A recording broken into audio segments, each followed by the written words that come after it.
ಶ್ರೀ ಗುರು ಬಸವಲಿಂಗಾಯ ನಮಃ.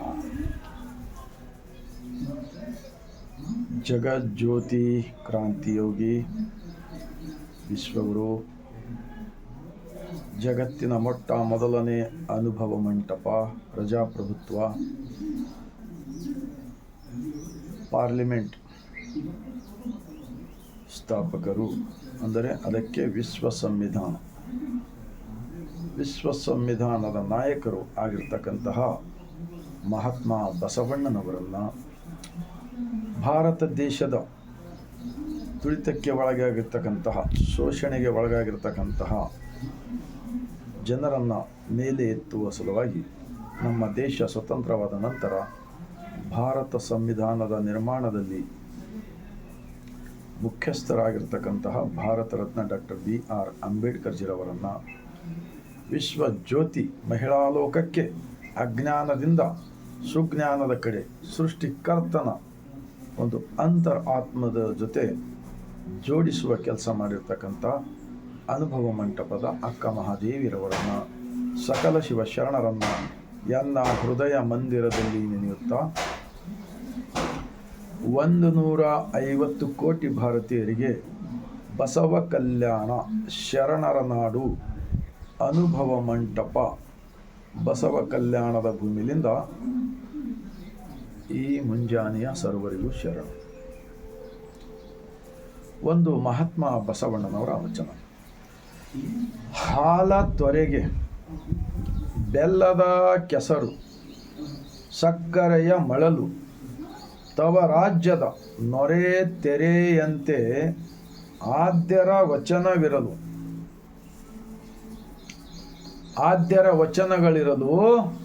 ಬೇರೆ ಬಾವಿಯನ್ನು ತೋಡಿ ಉಪ್ಪ ನೀರ ಉಂಬುವನ विधियंते आयतु एन्न मति। 12वीं शताब्दी के अंदर महात्मा बसवण्ण जी एक प्रधानमंत्री होकर इस भारत देश के अंदर जो गंदगी, जो बुरे विचार आचार, जो भगवानों के नाम पे बहुदैव का आचरण, ये सब जो 4 वर्ग बनाए थे ना, ब्राह्मण नाग क्षत्रिय वैश्य शूद्र, ऐसा बनाकर बगैर मेहनत से बैठ के खाने वालों का दरबार बहुत खूब से चल रहा था। वैसा सब देखकर बसवण्णा जी आत्मबल, आत्मनिर्भर बोलते ना, खाली बोलते चलाते नहीं, तो बनाने के वास्ते अनुभव मंडप खोले थे। तो सभी उत्पादक लोग, मेहनत करने वाले लोग एक समय पर अनुभव मंडप में भागी होकर सृष्टिकर्ता, हम सबको बनाए सवाला, हम सबके अंदर जिस मालिक ने बैठा हुआ है, इनका तत्व दिया है 12वीं शताब्दी के अंदर 1,96,000 शरणों में। तो इस बसवण्णा जी के वचन से क्या है सीखना चाहिए?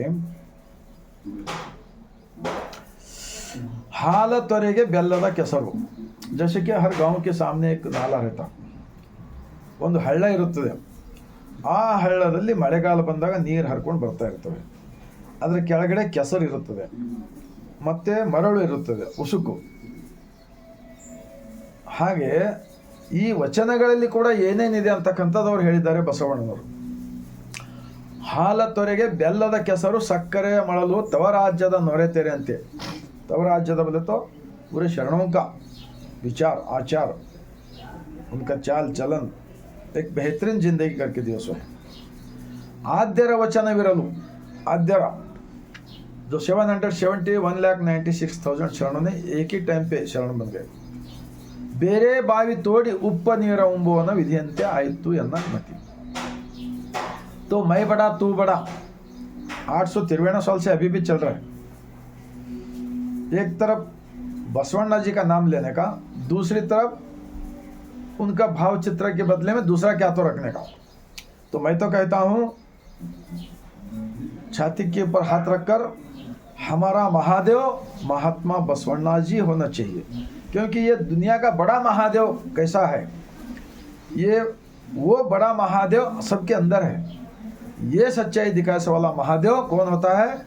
12वीं शताब्दी के प्रधानमंत्री महात्मा बसवण्णा जी होता है।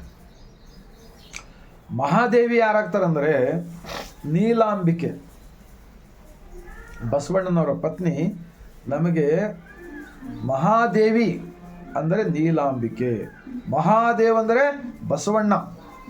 ಇವತ್ತು ಈ ದಾರಿಯನ್ನು ಹಿಡ್ಕೊಂಡು ನೀವೆಲ್ಲರೂ ಅವರ ವಿಚಾರಗಳನ್ನು ತಿಳ್ಕೊಂಡು ಹೋದರೆ ಮಾತ್ರ ನಮ್ಮ ಅಂತರಂಗದ ದೇವನ ಜೊತೆ ಧ್ಯಾನಿಸಿ ಪ್ರಾರ್ಥಿಸಿ ಬದುಕಲು ಬರುತ್ತದೆ. ಆದ್ದರಿಂದ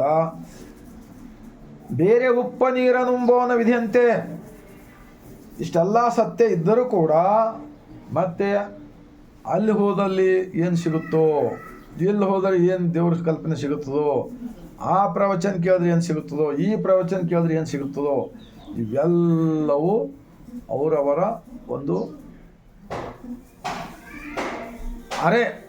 ಅರೆ ಭಕ್ತಿ ಎಂದು ಹೇಳ್ತಾರೆ. ಆದರೆ ಪರಿಪೂರ್ಣ ಭಕ್ತಿ, ನಾನು ಗ್ಯಾರಂಟಿ ಒಂದಿಗೆ ಹೇಳ್ತಾ ಇದ್ದೀನಿ, ನಿಮ್ಮ ಜೀವನ ಹುಟ್ಟಿನಿಂದ ಕೊನೆಯವರೆಗೆ ಬದುಕುವ ಒಂದು ಒಳ್ಳೆಯ ಬದುಕನ್ನು ಕಟ್ಟಿಕೊಳ್ಳಲು ಪರಿಪೂರ್ಣ ಧರ್ಮ ಯಾವುದಾದ್ರೂ ಇದ್ದರೆ ಈ ಜಗತ್ತದಲ್ಲಿ ವಿಶ್ವಗುರು ಬಸವಣ್ಣನವರು ಸ್ಥಾಪಿಸಿದ ಅನುಭವ ಮಂಟಪದ ಲಿಂಗ ಆಯತ ಧರ್ಮ ಎಂದು ನಾನು ಈ ವಚನಗಳ ಆಧಾರದ ಮೇಲೆ ಹೇಳುತ್ತಿದ್ದೇನೆ. ಆದ್ದರಿಂದ ತಾವೆಲ್ಲರೂ ದಿನನಿತ್ಯ ಶರಣರ ವಚನಗಳನ್ನು ಓದಿರಿ, ಅರ್ಥ ಮಾಡಿಕೊಳ್ಳಿರಿ. ಮಣ್ಣು ಬಿಟ್ಟು ಮಡಿಕೆಲ್ಲ, ತನ್ನ ಬಿಟ್ಟು ದೇವರ ಇಲ್ಲವೇ ಇಲ್ಲ. ಆ ಕಾರಣಕ್ಕಾಗಿ ನಾವೆಲ್ಲರೂ ಪ್ರತಿಯೊಬ್ಬರು ಹಣೆ ಮೇಲೆ ವಿಭೂತಿ, ಕೊರಳಲ್ಲಿ ಇಷ್ಟಲಿಂಗ, ರುದ್ರಾಕ್ಷಿ ಪ್ರತಿಯೊಬ್ಬರು ಧರಿಸಿಕೊಳ್ಳಬಹುದು. ಯಾರೋ ಒಬ್ಬರು ಧರಿಸಿಕೊಳ್ಳಬಹುದು ಅಂತೇಳಿ ಹಾಗೇನಿಲ್ಲ. ಈ ಭಾರತ ದೇಶದಲ್ಲಿ ಎಲ್ಲರೂ ಸಜ್ಜನ ವ್ಯಕ್ತಿ ಆಗಿ ಸಮಾಜಕ್ಕೆ ಸಜ್ಜನ ವಿಚಾರಗಳನ್ನು ತಿಳಿಸಲು ಬರುತ್ತದೆ ಎಂದು ಈ ಮೂಲಕ ನಾನು ಹೇಳುತ್ತಾ, ಇದು ಬ್ರಹ್ಮಾಂಡದ ಕುರುಹು, ಇಷ್ಟಲಿಂಗವೆಂದು ಹೇಳುತ್ತಾರೆ. ಇದನ್ನು ಎದೆ ಮೇಲೆ ಧರಿಸಿದ ಬಳಿಕ ಇನ್ನೊಂದು ಬಸವಣ್ಣನವರ ವಚನ: ಗಂಡನ ಮೇಲೆ ಸ್ನೇಹವಿಲ್ಲದ ಹೆಂಡತಿ, ಲಿಂಗದ ಮೇಲೆ ನಿಷ್ಠೆ ಇಲ್ಲದ ಭಕ್ತ, ಇದ್ದರೇನು ಶಿವ ಶಿವ ಹೋದರೇನು, ಉಡದ ಆವಿಂಗೆ ಉಣ್ಣದ ಕರುವ ಬಿಟ್ಟಂತೆ ಕೂಡಲ ಸಂಗಮ ದೇವ. ಇದು ವಚನ ಭಾಳ ಇಂಪಾರ್ಟೆಂಟ್ ಇದೆ, ತಾವೆಲ್ಲರೂ ಅರ್ಥ ಮಾಡಿಕೊಳ್ಳಿ. ಒಂದು ವೇಳೆ ಲಗ್ನವಾದ ನಂತರ ಹೆಂಡತಿ ಗಂಡನ ಮೇಲೆ ಪ್ರೀತಿ ಪರಿಪೂರ್ಣ ಇಟ್ಕೊಳ್ಬೇಕು, ಗಂಡ ಹೆಂಡತಿಯನ್ನೇ ನಂಬಿ ಪರಿಪೂರ್ಣ ಇರಬೇಕು. ಈ ಥರ ಯಾರು ಬದುಕುವುದಿಲ್ಲವೋ ಅವರ ಮನೆ ಒಡಕಾಗಿಬಿಡುತ್ತದೆ, ಅವರ ಮನೆಯಲ್ಲಿ ಸುಖ ಶಾಂತಿ ನೆಮ್ಮದಿ ಸಿಗುವುದಿಲ್ಲ. ಅದೇ ರೀತಿ ದೇಹಗಳು ಎರಡಾದರೇನು, ಮನಸ್ಸು ಅವರಿಬ್ಬರದು ಒಂದಾಗಿರಬೇಕು. ಮತ್ತೆ ಮುಂದೆ ಏನು ಹೇಳ್ತಾರೆ, ಲಿಂಗದ ಮೇಲೆ ನಿಷ್ಠೆ ಇಲ್ಲದ ಭಕ್ತ, ಸತಿಪತಿ ಒಂದಾದ ಭಕ್ತಿ ಹಿತವಾಗಿರುವುದು ಶಿವನಿಗೆ ಅಂತ ಹೇಳಿದ್ರಲ್ಲ. ನಮ್ಮ ಶಿವ, ಈಗ ನಾ ಹೇಳಿನಿ, ನಮ್ಮ ಈ ಬ್ರಹ್ಮಾಂಡದ ಶಿವನನ್ನು ತೋರಿಸಿದಾತ ಶಿವ ಮಹಾತ್ಮ ಬಸವಣ್ಣನವರು ನಮಗೆ ಶಿವ ಆಗುತ್ತಾರೆ ಏನು. ಆದ್ದರಿಂದ ಉಡದ ಆವಿಂಗೆ ಉಣ್ಣದ ಕರುವ ಬಿಟ್ಟಂತೆ ಅಂದರೆ, ಗೊಡ್ಡ ಆಕಳುವಲ್ಲಿ ನೀವು ಒಂದು ಕರುವಿಗೆ ಹಸುವಾಗಿರ್ತಕ್ಕಂಥ ಒಂದು ಪುಟ್ಟ ಕರು ಕಳಿಸ್ಕೊಡ್ರಿ, ಅದು ಹಾಲು ಕುಡಿಸುವುದಿಲ್ಲ, ಇವರು ಕುಡಿಯುವುದಿಲ್ಲ. ಈ ಥರ ವ್ಯಷ್ಟ ಈ ದೇಶದಲ್ಲಿ ಡೀಸೆಲ್ ಪೆಟ್ರೋಲ್ ದೇವರು ದೇವರು ದೇವರು ಅಂತೇಳಿ ತಿರುಗಾಡ್ತಾ ಇದ್ದಾರಲ್ಲ. ಇದರಿಂದ ಶ್ರೀಮಂತರು ದುಡ್ಡು ಖರ್ಚು ಮಾಡ್ಬೋದು, ಬಡವರು ಎಲ್ಲಿ ಹೋಗ್ಲಕ್ಕೆ ಬರ್ತಾ ಹೇಳಿ. ಆದರೆ ಇವತ್ತು ಎಲ್ಲವನ್ನು ಈ ತಿಂತಕ್ಕಂಥ ಆಹಾರ ಪದಾರ್ಥಗಳಾಗಲಿ, ಪೆಟ್ರೋಲ್ ಡೀಸೆಲ್ ಆಗಲಿ, ಈ ದೇವ್ರ ಹೆಸರು ಮೇಲೆ ಏನು ಹಾಳು ಮಾಡ್ತಾ ಇದ್ದಾರಲ್ಲ, ಇದೆಲ್ಲ ನೋಡಿದಾಗ ಜೀವ ನಮ್ಮದು ಭಾಳ ನೋವಾಗ್ತಾಯಿದೆ. ಇದೆಲ್ಲ ಉಳಿತಾಯ ಆಗಬೇಕಾದ್ರೆ ಪ್ರತಿಯೊಂದು ಗ್ರಾಮ ಪಟ್ಟಣಗಳಲ್ಲಿ ಬಸವ ಮಂಟಪಗಳನ್ನು ಸ್ಥಾಪಿಸಿಕೊಂಡು ನೀವು ಆ ಅನುಭವ ಮಂಟಪದಲ್ಲಿಯೇ ಇಂತಹ ವಚನಗಳ ಚಿಂತನೆ ಮಾಡೋದ್ರ ಮೂಲಕ, ನಿಜಕ್ಕೂ ಹೇಳ್ತೀನಿ ನಾನು, ನಮ್ಮ ಅಂತರಂಗದಲ್ಲಿರ್ತಕ್ಕಂಥ ಎಲ್ಲ ಅವಗುಣಗಳನ್ನು ತೆಗೆದು ಹಾಕಲು ಶರಣರ ಸಂಘವೇ ಬಹಳ ಮುಖ್ಯವಾಗಿರ್ತದೆ.